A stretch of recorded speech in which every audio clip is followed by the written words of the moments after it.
What I will be discussing today is a sensitive topic. It involves the N-word. It is a racial slur that can be easily offensive and cause issues.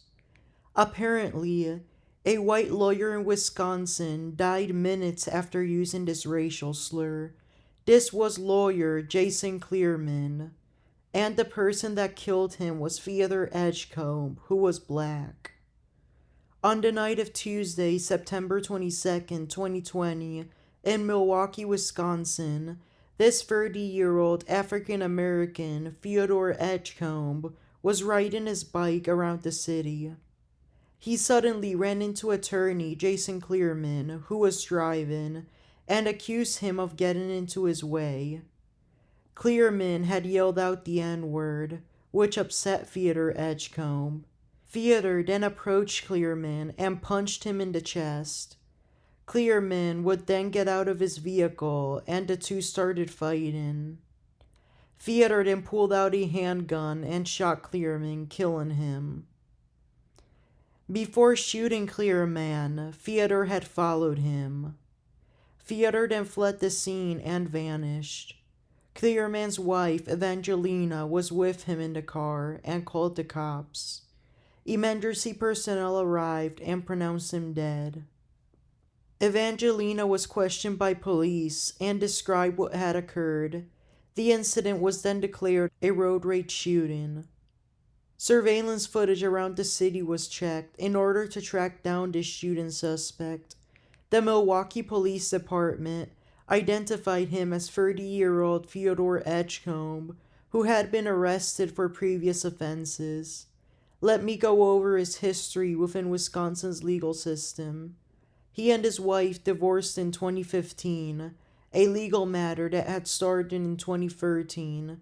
In 2016, he owed the state city of West Dallas local tax money, a total of $1,085. This matter was quickly settled outside of court. Months afterwards, he and his girlfriend, Ruby Mizzle, were evicted from a home they were renting. Also in 2016, he was arrested in Milwaukee for disorderly conduct and illegally carrying a concealed weapon, along with a lesser included offense of use of a dangerous weapon. With a plea deal, he pleaded guilty to the concealed weapons charge and was sentenced to a 6-month probation, along with 25 hours of community service. The other 2 offenses were dismissed. In 2017, he was arrested once again for disorderly conduct and reached another bargain. He pleaded no contest and was fined $1,000. In 2018, he and his girlfriend owed money to Wisconsin's Child Support Agency. This matter was later dismissed. In 2019, a domestic abuse complaint was filed against him. This matter resulted in a temporary restraining order being filed. That same year, 2 paternity disputes were filed and later settled. In 2020, he was arrested for running over someone in Waukesha County while driving intoxicated. The charges Theodore Edgecomb faced in this case were OWI, carrying a concealed weapon, disorderly conduct, resisting arrest, operating a firearm while intoxicated, and causing injury while operating a vehicle. Once again, with a plea bargain, he pleaded no contest to the 2 charges, the OWI and weapons offense. The other charges were dismissed. Theodore was sentenced for the weapons charge to serve 9 months in the Waukesha County Jail, and for OWI, he was fined $150. His license was suspended for 6 months. After his driver's license was reinstated, his vehicles would have to be tracked for another 6 months with a GPS device. In a separate but related traffic case, he was fined $65 for refusing to take an intoxication test after his arrest. Anyways, after the shooting resulting in the death of attorney Cleereman, Theodore Edgecomb was now wanted for murder. Surveillance footage was checked throughout the city of Milwaukee. Theodore had quickly fled on his bike, then got off and calmly walked the streets. He left his bike at home and then continued walking. He met up with somebody whom he seemed to know and gave this person his handgun. This person was questioned by police and identified as Rotrell Cameron. The gun was confiscated and Theodore's whereabouts were unknown. He was charged with first-degree reckless homicide, along with a lesser-included offense of use of a dangerous weapon. Weeks later, a state trooper pulled Theodore over in Kentucky for speeding. Theodore was in possession of marijuana and alcohol. He as well gave the trooper a fake ID and had dyed his hair to change his appearance.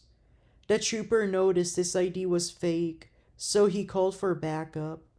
More troopers arrived to check the ID. Shortly after, the troopers believed he was Theodore Edgecomb, one of Wisconsin's wanted suspects. Theodore was arrested and taken to the Kentucky State Police headquarters in the city of Frankfort. After being processed, he was booked into the state's Hardin County Jail on charges of speeding, giving an officer a false identification, possession of marijuana, and possession of an alcoholic beverage container, all misdemeanors. He was also detained there pending extradition. He waived an extradition hearing to be transported back to Wisconsin in front of Judge Keith Toll, but would remain in Kentucky until his misdemeanor case was over. However, the charges in this case were dropped in order to allow the state of Wisconsin to pursue their felony case, which was more serious. Hardin City Attorney Jason Darnell, who was prosecuting the case, did not mind letting him go, as these Kentucky misdemeanors were minor compared to what he was facing in Wisconsin. Therefore, Hardin County Magistrate Kenny Saltzman confirmed that he was now able to be transported back to Milwaukee, and there was no need for him to get an attorney in Kentucky. He afterwards was transported back to Wisconsin and taken to the Milwaukee police station. There he was interrogated and confessed to the shooting of Jason Cleereman, who was an immigration attorney. Theodore claimed he was just defending himself. After being processed, he was booked into the Milwaukee County Jail. He would later go on to be granted a $250,000 bail, which was set that high in order to make him unable to be released before his trial. 2 charges were included in this Milwaukee case: felony bail jumping, misdemeanor bail jumping, as he had unlawfully fled the state while being involved in 2 unrelated pending cases against him. Theodore invoked his right to a speedy trial, which would start in January 2022. He pleaded guilty to the bail jumping charges and would only be tried for the remaining crimes. One of the witnesses, who was the person that spoke with Theodore Edgecomb after the shooting, had been missing meetings with attorneys and refusing to testify in the trial. This was Rotrell Cameron. He was a key witness in the case. Therefore, Milwaukee District Judge David Borowski filed an arrest warrant for him. Rotrell was then arrested at his home. He complied with officers and did not resist. At the Milwaukee police station, Rotrell was promised his release after he testified at the trial. He was then booked into the Milwaukee County Jail for the time being. Now, it was time for Theodore Edgecomb to go to trial for gunning down Jason Cleereman and sending his dead body to the Milwaukee coroner's office. It took about 3 days to select the jury for Theodore Edgecomb's trial, which lasted for about a week. Rotrell Cameron testified in an orange jail jumpsuit and was afterwards released from custody without facing any charges due to his positive cooperation. Theodore testified on his behalf. However, the jury did not buy any of his self-defense claims, as they believed he initially got into a physical fight with Jason Cleereman. Theodore was ultimately found guilty of the reckless homicide charge and lesser included firearms offense. Later in April, he would be sentenced to 25 years in prison, as well as a 12-year supervised release. As of 2025, he is currently serving that sentence at the state prison in Boscobel, Wisconsin. After his trial, Theodore petitioned Wisconsin's legal system to release him because he believed he was unlawfully detained in Kentucky without a valid warrant. However, this petition was eventually denied and he would remain incarcerated. This was a very racist crime case, and the white man got away with it once again. The white man caused unlawful justice, and the white man caused harm. Thank you for listening to this episode of Strawberry Inc. Please like and share this podcast to your loved ones. Till next time, goodbye.